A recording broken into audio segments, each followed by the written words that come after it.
Oi, minha gente! Salve, salve! Band Mulher começando nesta terça-feira, 2 de novembro, dia de finados. Feriado, né? Seja muito bem-vinda e bem-vindo. Você que me assiste aqui de Salvador, do interior do estado e ainda de Aracaju, Sergipe. Você que aproveitou aí o feriadão para poder viajar. Muito obrigada pela sua companhia, viu? Bom, a gente começa falando de um assunto importante. Olha só, 99% do público-alvo de Salvador já tomou a primeira dose da vacina contra a Covid. O problema agora está na segunda dose. E aí mais de 200 mil pessoas não compareceram para tomar essa dose de reforço. Os pesquisadores dizem que a imunidade coletiva só é atingida quando mais de 70% da população estiver com o esquema vacinal completo. Veja na reportagem. O alívio em tomar a segunda dose estava estampado no rosto de Juliana. Depois de um ano de tanto transtorno, né, a gente poder tomar vacina e sentir um pouco de liberdade, né? Uma dose de esperança, né, não só para a gente, mas como para todos os brasileiros. Atualmente, Salvador tem 70% da população alvo vacinada com as duas doses ou com a vacina de dose única. Já na Bahia, este número passa dos 52%. E com o caminhar da imunização, o questionamento feito agora é qual o percentual necessário para chegar à chamada imunidade coletiva. Os pesquisadores apontam que esta proteção pode ser atingida quando tivermos entre 70% e 85% da população com a imunização completa. Você precisa que essas pessoas estejam imunizadas ao mesmo tempo e dessa forma o vírus, o patógeno, ele não se propaga, ele não se transmite naquela população. Então, quando essa situação ocorre, nós chamamos de imunidade coletiva. Mesmo com a vacinação avançando e os números da pandemia diminuindo, não dá para relaxar totalmente com os cuidados, principalmente com o uso da máscara, que deve permanecer no rosto enquanto o vírus estiver circulando. A máscara é como uma vacina, então muito importante manter isso. E alguns países que retiraram o uso da máscara de forma precoce tiveram que voltar atrás. Mesmo países em que a taxa de vacinação estava muito avançada. Isso porque é importante lembrar que a vacina ela não previne a transmissão, ela previne as formas graves da doença. Então, é preciso manter o uso da máscara enquanto o vírus estiver circulando na nossa comunidade. Juan garante que mesmo após as duas doses da vacina, vai manter os cuidados. Eu ainda acho essencial o uso da máscara.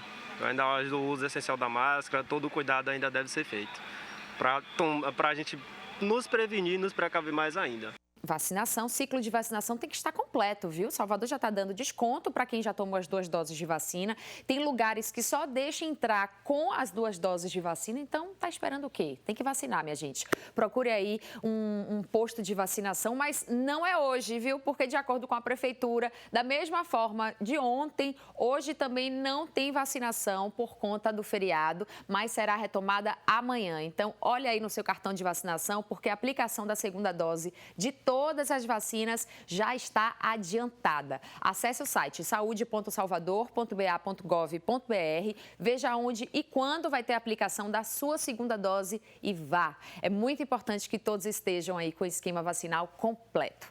Agora sim, olha só, deixa eu chegar aqui para te dar um recado dessa marca que eu adoro. A gente vai falar de produtos que vão cuidar mais de você. Estou falando das lojas The Body Shop aqui em Salvador. Essa marca aqui é inglesa, feminista e ativista de cosméticos vegetarianos, tem diversos produtos de beleza nunca testados em animais para o seu rosto, para o corpo, para o cabelo, com uma qualidade que vai te surpreender. Conheça as lojas The Body Shop nos principais shoppings de Salvador e no Instagram é @lojasthebodyshop.salvador, não tem erro. E descubra também ofertas imperdíveis para você começar já aquele ritual de autocuidado diário que faz tão bem. The Body Shop, cuidando da sua saúde, lutando por um mundo bonito e mais justo. Vamos para um rápido intervalo. Na volta, a gente fala sobre como lidar com o luto nesse dia de finados. É importante a gente refletir sobre esse assunto. Eu vou fazer o intervalo, volto já já, você não sai daí.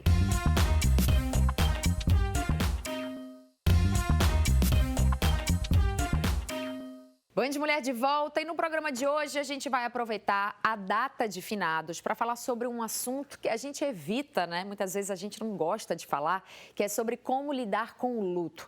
A gente vem aí de uma pandemia que fez com que a gente tivesse que enfrentar o risco da morte bem de perto. Perdemos mais de 600 mil pessoas, pais, mães, avós, amigos, filhos. E o vazio que se abre quando se perde alguém é algo que dói. Eu sei que a gente precisa aprender a lidar com isso.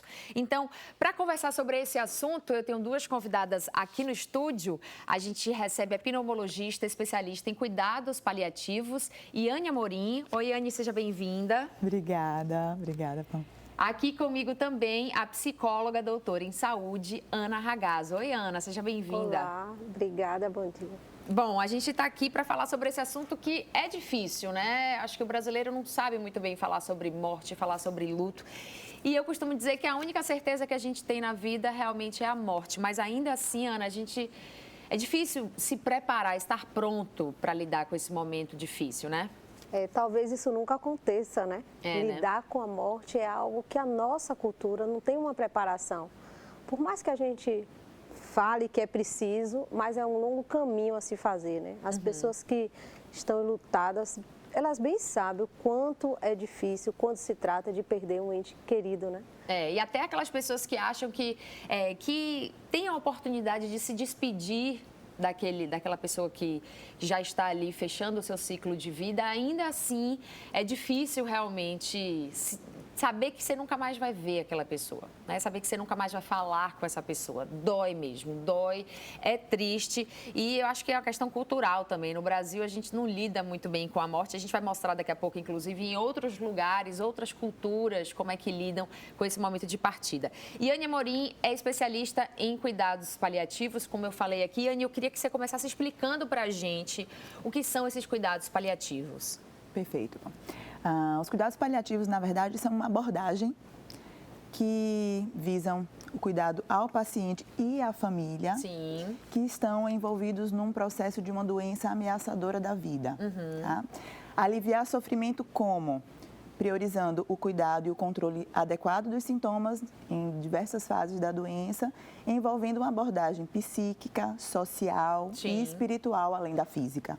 Tá? Então, é essa abordagem dedicada a toda doença ameaçadora da vida. Sim. Tá? Então, quanto mais precoce a gente consegue envolver o paciente e a família nesse processo, nessa abordagem, melhor para passar por toda a fase difícil da doença, né?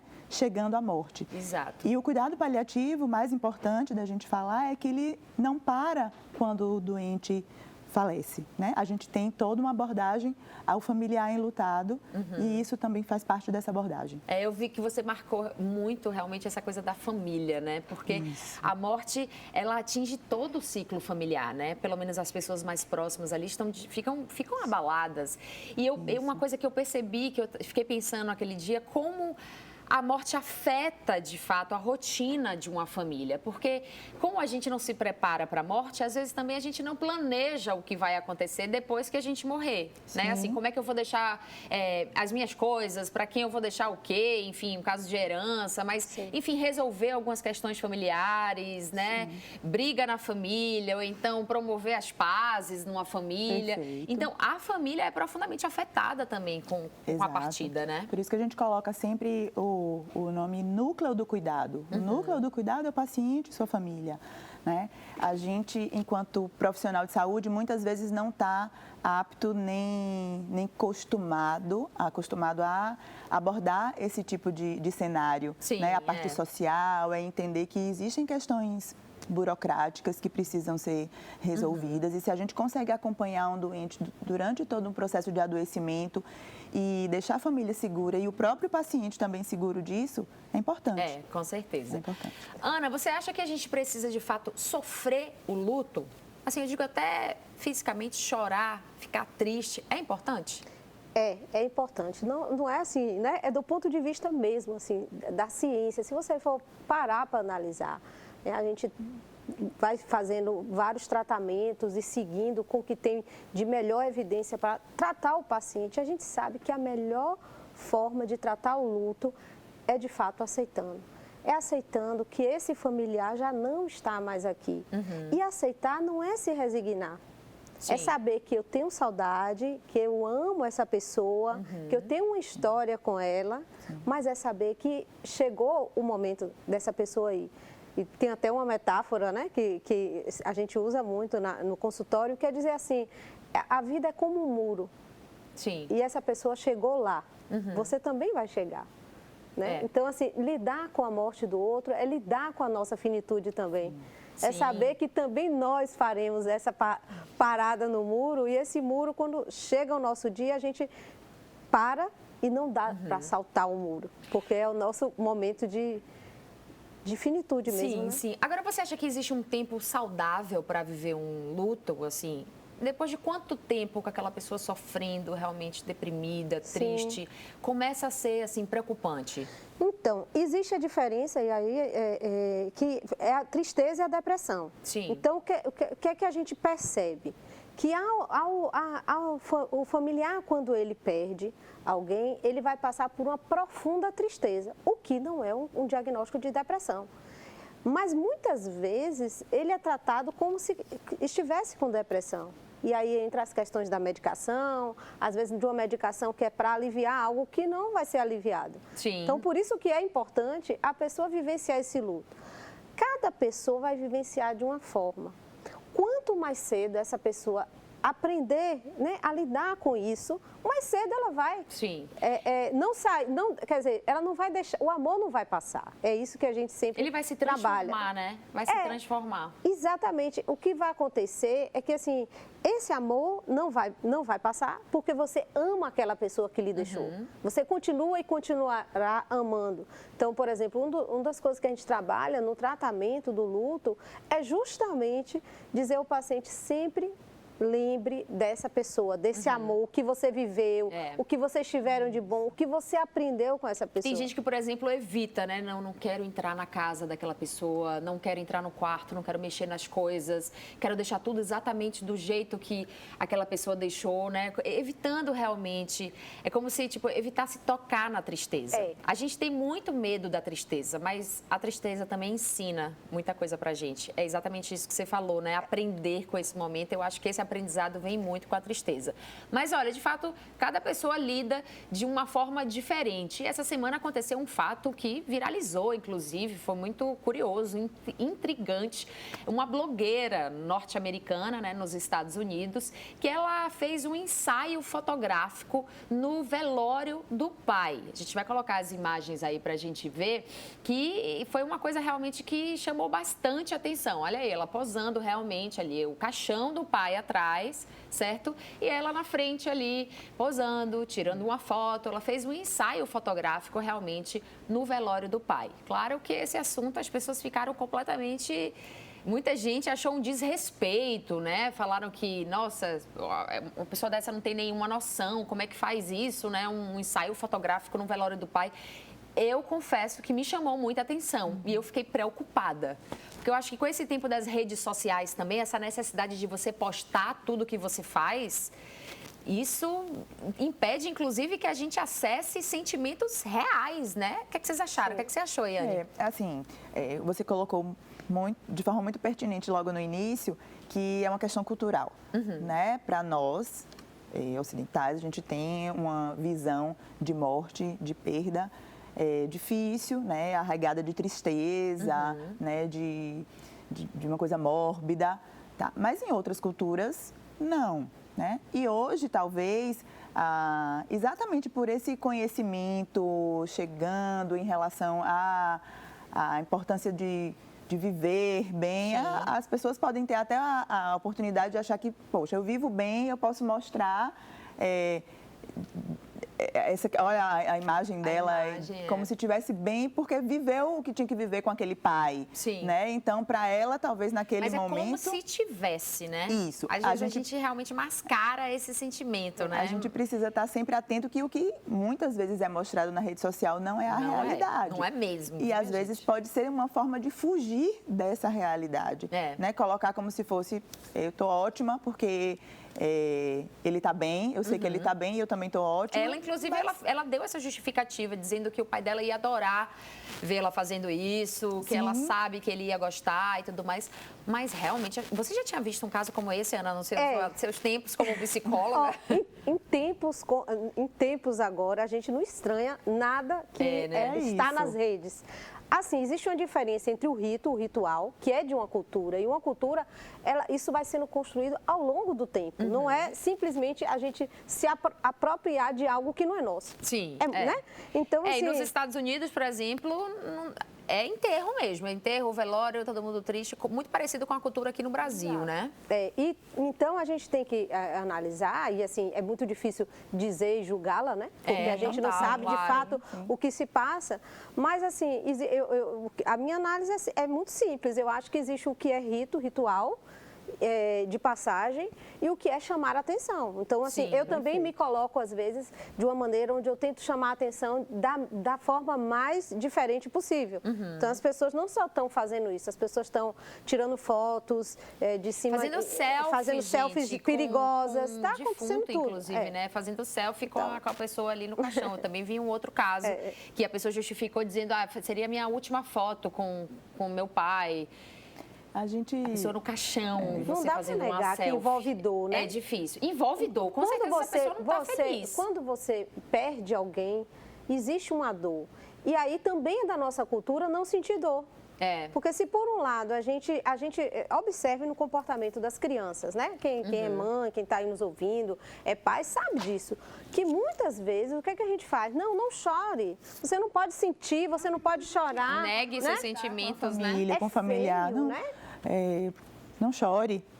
Isso, não fique triste, espera aí que eu vou te dar alguma coisa para você aliviar o seu desconforto. Então, a gente vai crescendo com esse imaginário, né, de que a gente não vai sentir dor, não vai sofrer. Que a gente precisa ser forte sempre. Precisa ser feliz o tempo todo. Né? E, gente, quem é forte não chora, tá sempre ali bem forte. Aí eu chamo a atenção, inclusive, dos homens, que é um problema muito sério, né? Os homens que não lidam bem com seus sentimentos, não choram, e aí vai acumulando aquilo dentro de você, acumulando raiva. Esse é um problema muito sério. A gente já falou desse assunto aqui no Band Mulher, que é a masculinidade tóxica, né? Que vai privando esses homens de sentirem mesmo, de expressarem os seus sentimentos, achando que por isso eles vão deixar de serem machos, assim, masculinos. Essa é uma questão que a gente precisa também cuidar. Mas, já que a gente está falando aqui sobre como as culturas, né, lidam e como cada cultura lida de uma forma diferente, eu vou chamar um vídeo, esse você já deve ter visto, porque também viralizou, que são de um ritual, né, de velório em Gana, um país na África. Aí vocês vejam aí os homens carregando o caixão e dançando.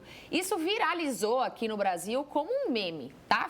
A galera fez piada, né? Todo mundo deu risada, mas isso é coisa séria para os africanos, né? Para essas pessoas de Gana, desse país na África, é coisa muito séria. É um ritual. Vocês vejam que, de fato, cada um lida de uma forma. E é bonito. Sim. Né? Eu acho bonito, de fato, porque é uma forma de celebrar aquela pessoa. É uma celebração. Né? Uma celebração mesmo. É alegria, você está vendo ali. Sim, exatamente. Entusiasmo. Eu acho bonito, por exemplo, quando eu vou num velório, num enterro, eu acho bonito quando a gente bate palma, por exemplo, para aquela pessoa, né? É uma forma também de homenagear aquela pessoa, colocar músicas. Músicas que fazem sentido para a pessoa. Exato. Tentar trazer um pouco mais de leveza para aquele momento, mas sem negar o que está acontecendo ali. Vou mostrar também uma outra situação, aí eu vou pedir para colocar imagens, né? Uma outra situação que aí é do México, que no México, minha gente, a morte é celebrada, e aí é festa mesmo. É banda na rua, é passeata, é desfile na rua, e isso está acontecendo hoje no México. Essas imagens não são de hoje, é claro, mas isso, né, o Dia de Finados é comemorado assim, no México. Você veja que é a cultura, a coisa da caveira, né? Todo mundo com os rostos pintados aí de caveira. Isso é uma marca cultural muito forte, completamente diferente do Brasil, né, Ana? Claro, e observe como depende dessa perspectiva de interpretação da morte. Se você for olhar como a pessoa interpreta, então é algo muito da cultura, e cultura é algo que é muito forte. Né? Muda toda a cosmovisão daquela população. Então, por exemplo, se para uns a morte é algo que acabou, parou, encerrou, para outros é a continuidade de algo. Então, essa forma de enxergar também, interpretar esse coletivo, né? Esse imaginário coletivo, você vê como vai mudar essa perspectiva, né? É isso aí, ó. Aproveita aí esse dia de hoje para conversar com sua família sobre esse assunto. Eu sei, ninguém gosta muito de falar sobre morte, mas a gente precisa conversar sobre esse assunto mesmo, resolver algumas questões, inclusive falar. Acho que é importante falar como você quer que seja esse momento, isso, né? O seu velório. Vamos conversar mais sobre isso no próximo bloco, eu acho importante também. A gente vai para um rápido intervalo, não sai daí que eu volto já já, um instante só.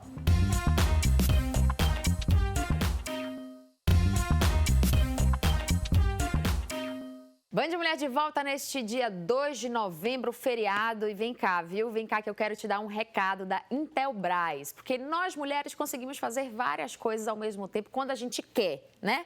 E estamos sempre pensando em tudo, não é verdade? Para começar, para reforçar a proteção da sua casa e das pessoas que mais importam, conte com o sistema de alarme sem fio da Intelbras. Isso mesmo, totalmente sem fio. Um produto que dispensa fiação e estrutura montada, é fácil de instalar e que, sem contar que o acabamento fica incrível em qualquer ambiente. Tudo isso com a marca Intelbras, uma empresa brasileira com experiência de 45 anos no mercado. Sistema de alarme 8000 é segurança sem fio da Intelbras para proteger o que importa, você e sua família. Entre em contato pelo WhatsApp que está aparecendo aí na sua tela e agende a instalação agora mesmo. É o 719-9240-5192. Intelbras, sempre próxima.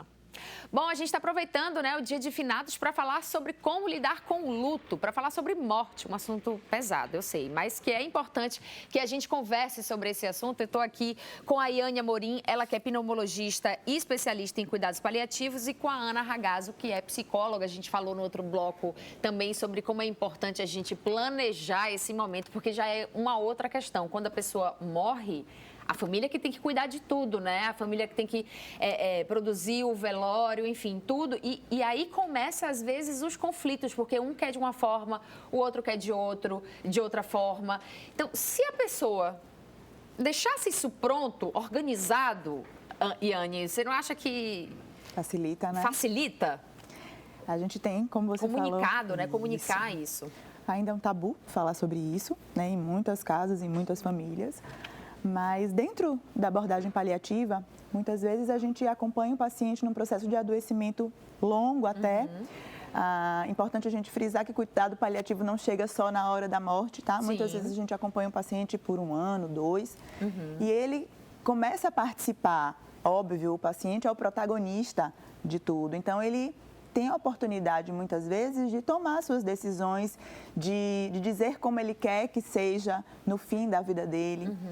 Hoje a gente tem, do ponto de vista médico, o Conselho Federal de Medicina já tem normatizações que o paciente ele pode recusar determinados tipos de procedimentos invasivos, tá? Ele pode decidir como ele quer passar os seus últimos dias. Se em casa, com a família, sim, se numa unidade como um hospice, tá? Que pode, sim, dar todo o acolhimento. Existem, né, clínicas especializadas, isso, em cuidados paliativos que, isso, preparam, porque às vezes a pessoa realmente precisa de cuidados específicos, né? Está lidando, exato, com uma doença que precisa de um cuidado específico. Então, pense do que é... Vamos criar uma situação aqui, certo? Uma filha que tem que cuidar da mãe, essa mãe tem uma doença muito grave, precisa de cuidados especiais, e aí a filha praticamente tem que parar a vida para poder cuidar da mãe. A clínica, essas clínicas de cuidado paliativo, funcionam exatamente dessa forma, recebendo esse paciente e cuidando desse paciente, né? E cuidando da família, né? Mais uma vez, a abordagem é núcleo de cuidado paciente e família. Às vezes, os pacientes precisam, para manter um bom controle de sintomas, de medicações, de intervenções, de toda uma equipe multidisciplinar para fazer esse atendimento.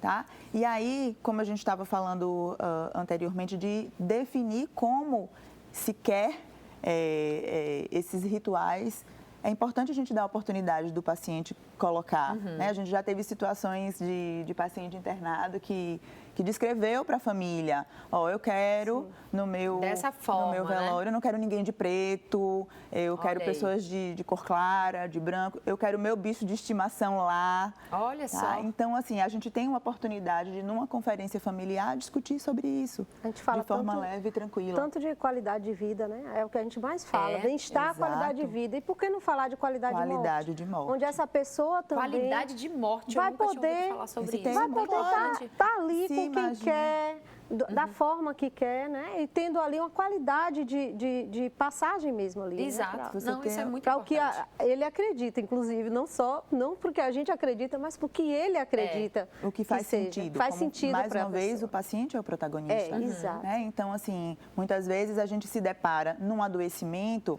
a família, arraigada de perspectivas de melhora, imaginando um paciente que vai ter toda a assistência, vai ficar na UTI. Mas eu, enquanto doente, eu sei que, de repente, estar na UTI pode não ser o melhor para mim. Eu não quero estar sozinha num lugar frio que eu não conheça ninguém. Eu quero estar junto da minha família, num lugar confortável, perto de um jardim que tenha vida. E poder fazer essa escolha é um privilégio, né? Porque aí a gente está falando de situações onde a pessoa lida com uma doença, né? Lida com situações de ameaças à vida, mas a gente também sabe que há situações, por exemplo, de acidentes, onde há aquele rompimento brusco, né? A pessoa saiu de casa de manhã, aconteceu um acidente e você nunca mais já vê aquela pessoa. Isso é um corte muito forte, né? E a gente, eu acho que às vezes a pessoa nem sabe que morreu, né? Assim, tipo, uma morte brusca, você às vezes não tem nem tempo ali nem a família, nem você, né? Sim. E aí...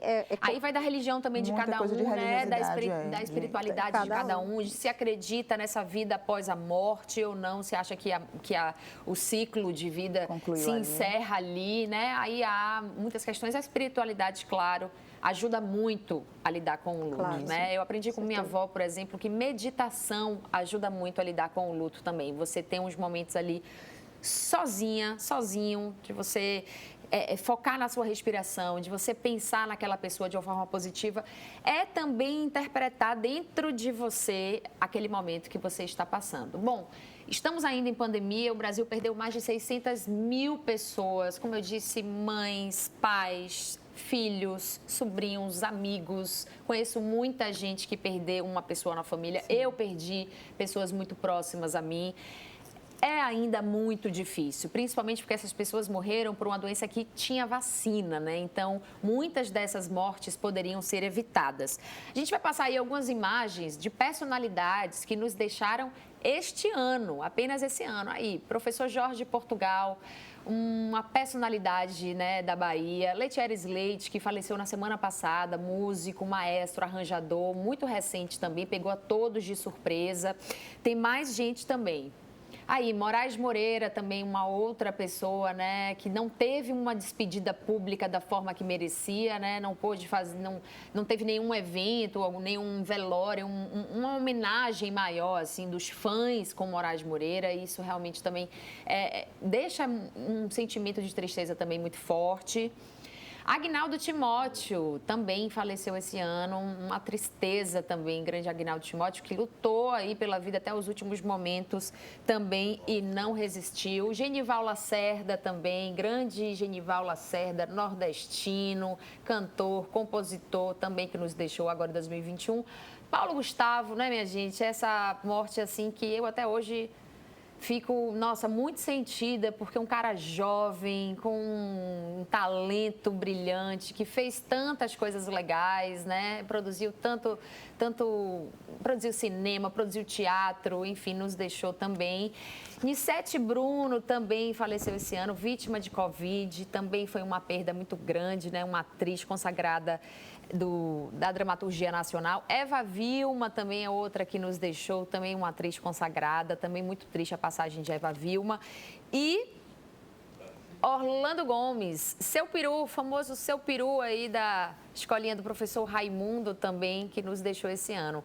Enfim, inúmeras pessoas, né? A gente poderia falar o nome de várias pessoas famosas e não famosas também. Você pode aproveitar também esse momento para pensar nessas pessoas. muitas vezes foi assim, uma morte atrás da outra, Ana. A gente teve que realmente, nunca a gente precisou lidar tão de próximo assim com a morte, né? Muitas mortes, assim, e assim a gente não deixa de referenciar também os que a gente não foram referenciados, Sim. mas que a gente sabe o quanto é difícil, de fato, perder pessoas, né? A gente tem aí um aumento no consultório de pessoas com essas mortes mesmo, as famílias que estão em sofrimento, que ficaram, né?